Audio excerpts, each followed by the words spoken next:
गिरीश नरेश परेश महेश विलेशय भूषण भो साम्ब सदाशिव शम्भो शङ्कर शरणं मे तव चरणयुगम्।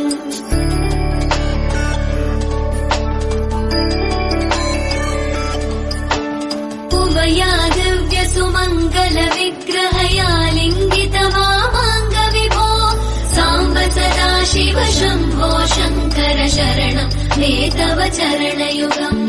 दूरीकुरु मामज्ञमनाथं दूरीकुरु मे दुरितं भो साम्ब सदाशिव शम्भो शङ्कर शरणं मे तव चरणयुगम्।